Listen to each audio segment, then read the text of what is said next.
Hey guys, मैं हूं SK. Singh और आज पेश है रूस के महान लेखक इवान तुर्गनेव की एक छोटी सी कहानी, जिसमें उन्होंने बताया है कि जब प्रेम सच्चा होता है तो उसके सामने मौत भी हार जाती है।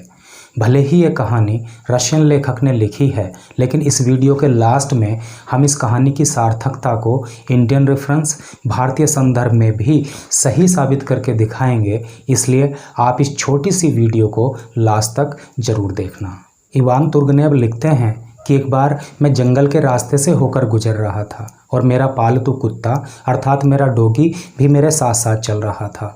चलते चलते हम जंगल में काफ़ी आगे निकल गए और मेरा डॉगी कभी मेरे आगे चलने लगता, कभी मेरे पीछे चलने लगता। कुल मिलाकर वो बड़ी उछल कदमी करते हुए मेरे साथ चल रहा था। लेकिन अचानक मैंने उसके मूवमेंट में कुछ चेंजेस नोटिस किए। अब वो दबे दबे कदमों से चलने लगा। मैंने देखा कि रास्ते के किनारे पर एक पेड़ खड़ा हुआ था और उस पेड़ के नीचे कुछ घास उगी हुई थी और मेरा डॉगी उस घास की ओर ही दबे दबे कदमों से बढ़ रहा था और उसकी नज़रें पूरी तरह से उस घास पर थीं। मैं समझ गया कि इस घास के अंदर इसका कोई शिकार दिख गया है। जब मैंने ध्यान से देखा तो मैंने पाया कि उस घास के अंदर चिड़िया का एक छोटा सा बच्चा पड़ा हुआ था और वो धीमे धीमे अपने पंखों को हिला रहा था। अचानक मेरा डॉगी उस बच्चे पर टूट पड़ा, लेकिन इससे पहले कि डॉगी उस बच्चे तक पहुंच पाता, पेड़ पर बैठी उस बच्चे की माँ अपनी ज़िंदगी की परवाह किए बिना फटाक से डॉगी और अपने बच्चे के बीच आ गिरी और पूरी ताकत के साथ अपने पंखों को फड़फड़ाते हुए, चींची की आवाज़ करते हुए डॉगी का विरोध करने लगी, मानो वो कह रही हो कि मेरे बच्चे तक पहुंचने से पहले तुम्हें मेरी जान लेनी होगी। वो अपने बच्चे और डॉगी के बीच एक मजबूत दीवार बनकर खड़ी हो गई। इतना कड़ा विरोध देखकर डॉगी भी सहम गया। मैं पूरा सीन समझ चुका था, इसलिए मैंने तुरंत अपने डॉगी को वापस बुलाया और इस तरह से एक माँ के अनन्य प्रेम की वजह से उसके बच्चे की जान बच गई।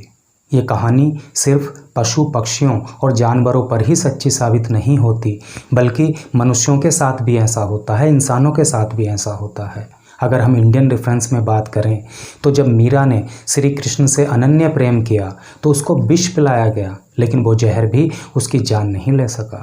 जब प्रहलाद ने भगवान को सच्चा प्रेम किया तो उसको अग्नि में जलाने की कोशिश की गई, लेकिन आग भी उसका कुछ नहीं बिगाड़ सकी। सावित्री के उसके पति के प्रति सच्चे प्रेम को देखकर स्वयं यमराज को भी उसके पति के प्राण वापस करने पड़े। कुल मिलाकर प्रेम चाहे भक्त और भगवान के बीच का हो, पति पत्नी के बीच का हो, बच्चों और माँ बाप के बीच का हो, भाई बहन के बीच का हो या फिर दोस्तों के बीच का हो, प्रेम जब अनन्य होता है, सच्चा होता है और निश्चल होता है तो ऐसे प्रेम के सामने मौत भी हार जाती है। तो यही थी आज की कहानी। अगर आपको पसंद आई हो तो वीडियो को लाइक और शेयर कर दीजिए और इसी तरह की ज्ञानवर्धक कहानियाँ एवं मोटिवेशनल वीडियोज़ देखने के लिए आप इस चैनल को सब्सक्राइब कर लीजिए। आपका बहुत बहुत धन्यवाद।